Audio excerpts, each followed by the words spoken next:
Spoiler alert, contains spoilers from 2001, A Space Odyssey and A Clockwork Orange. Cinematography means writing with images, in other words, visual storytelling. So, it may be considered that cinematography may enable us to understand a movie even when it is muted. In this video, I will examine the 2001 A Space Odyssey almost shot by shot from this perspective. Before starting, I want to present you with a quick summary of the entire movie. Dawn of Man sequence. Hominines as tribes. Their first enemies are their rivals of the same species. They see the monolith and touch it all together. Jupiter mission sequence. Humans and tools that cover, help, and think. Second enemies are tools because they are too dependent on these tools. They go to see the monolith as a group, but just one human touches it with a glove, tool. Jupiter and beyond the infinite. A person. The third enemy is the body. Just this man sees the monolith and tries to touch its POV, but he can't reach it because of physical restrictions of his old body. Part 1, The Dawn of Man. Before the opening credits, we just see a blank screen and hear music. This simplicity may be considered both as a film for beginner's lesson and as a symbol of creation, the period before the Big Bang, or anything that we know beyond chronologically. The blackness of the screen may also be the close shot of the monolith, hence the mystery, rather than blankness.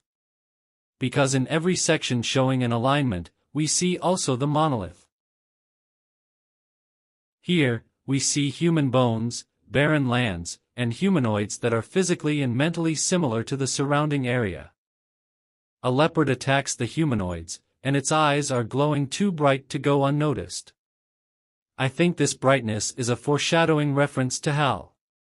A tribe of hominines drives the rival tribe from their water source, and during this scene, one of the rivals screams to the screen, "To us, fourth wall, first enemy, our kind." So we are the ones who are driven away, but we are also the survivors, therefore we can watch this movie. So this fourth wall scream is also a foreshadowing of our next comeback in a more general way. Again, a halide leopard and its zebra prey. Stripe and dot contrast. It reminds us of an abstract artwork. The Moon Watcher. Just look at this. The moon is not too big, not too obvious, and not at the center. Just a beautiful, elegant composition. This also foreshadows the monolith, because the second monolith is buried in the moon. The look of the Moon Watcher may be considered a call for aid. These hominines are shaped almost like the caves where they shelter, and they look like the face-shaped rock shown before. No ergonomics. They seem to try to sleep under the slow attack of nature. The monolith is the only contoured thing in this scene, including the hominines. There is almost a divine light on the scene, while other places are dark.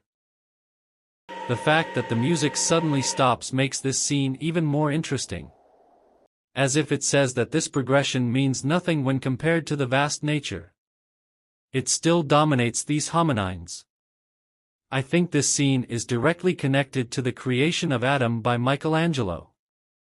The simplest way to give a clue of any intelligence, God or aliens, doesn't matter, is to render something in right angles or as a geometric form such as a rectangular prism. So the monolith is like the god in the Michelangelo painting. And touching gesture is also a reference. God or aliens do not have to be human-shaped beings. To refer to their intelligence, geometric forms may be more helpful. In this scene, I don't think the monolith gives any mysterious clues to this creature. It seems that the ape-man wants to make a contoured thing, a carving just like the monolith. When it tries to use a bone of the animal skeleton in front of it, it realizes that the bone may also be used for killing, and starts to beat the skeleton wildly. This reminds the scene of The Shining where Mr. Grady says, "I have corrected them." This creature tries to correct or make precise the shapes of things. Hominines eat meat and take back the water hole. Kubrick says, I think there should always be a reason for cutting. If a scene plays well in one camera setup and there is no reason to cut, then I don't cut. In this scene, there are 2 cuts of bone, and both are deliberate. In the first cut, the bone rotates right to left. In the second cut, the bone rotates left to right before the match cut to the spaceship. It tells that time now progresses for humankind. It could be considered a coincidence if there had been just the second cut, but this style gives the meaning at its clearest. Kubrick consulted aerospace specialists to make sure of the design's accuracy. The general approach to how space travel is engineered is highly accurate. In particular, the design of the ships was based on actual engineering considerations rather than attempts to look aesthetically futuristic. So as we move out to space, the importance given to the aerodynamic designs of the spaceships is considered less. Everything is moving or shaped roundly to make us feel in the space. The camera is still, but the human rotates. Camera rotates. The shot angle is 90 degrees rotated. And the whole interior is a big giant cylinder. Even from the science fiction aspect, everything looks more minimal than almost any famous science fiction movie. Generally speaking, life on these spaceships is more Earth-like. Boring, ordinary, and everyday-like.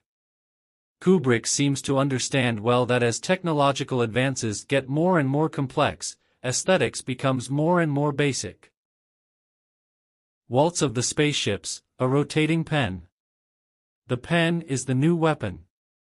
Human learns how to walk, talk, eat, and use the toilet in space again, just like a baby.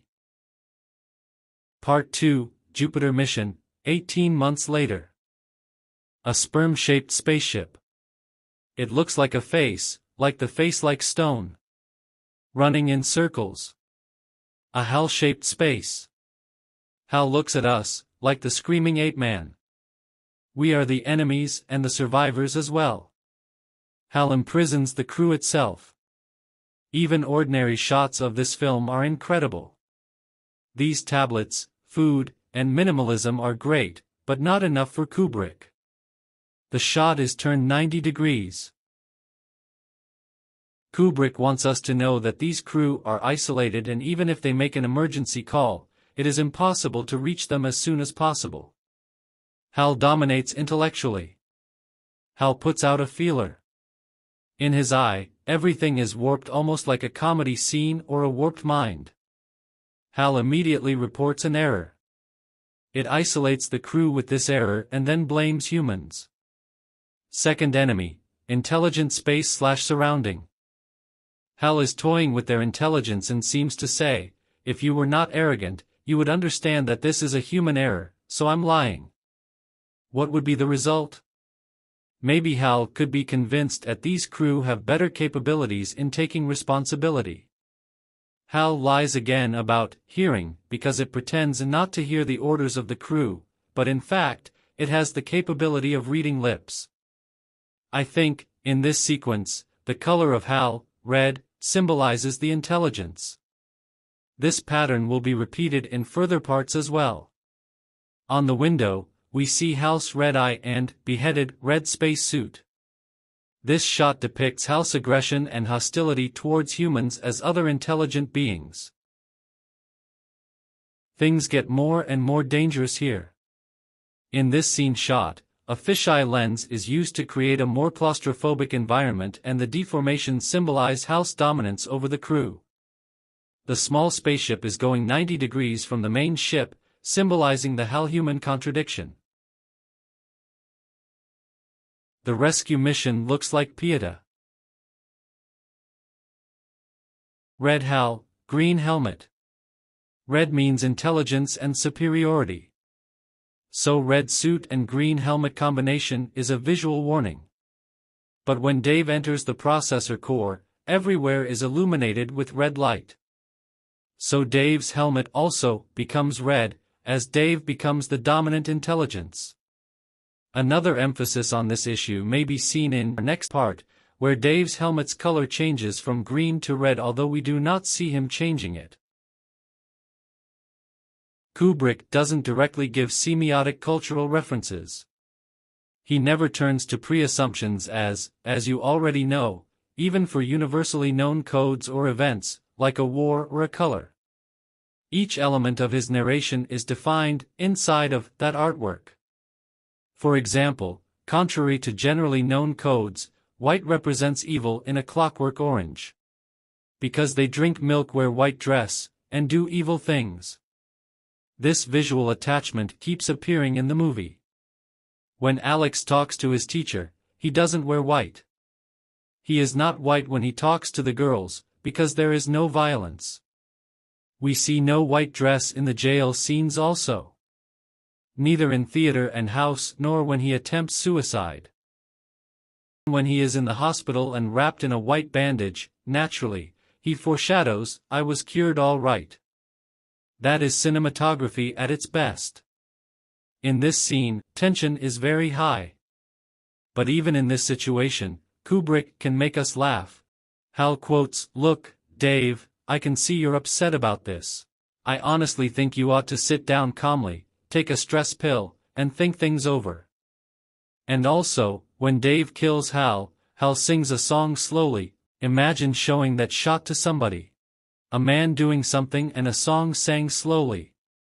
It is funny and sad at the same time. Part 3, Jupiter and Beyond the Infinite. The last alignment and the monolith. Velocity, stars, and colors. Looks like sperm. A round frame, a normal-looking room. It may be said that this is the first time we see something that looks like our time. Hominines and futuristic designs are not very familiar, but this is just a Baroque room. Dave looks at himself and his elder version. The Last Supper with one man. A broken glass, remaining wine. The last enemy is our body. We see the monolith POV for the first time. Dave can't reach it.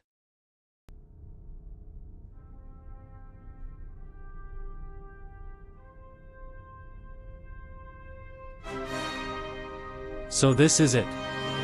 Thanks for watching. Please like and subscribe to my channel, and click the bell icon to get video updates. I have been also making games and art, so please also consider subscribing or donating to my Patreon page. Just a moment. Just a moment.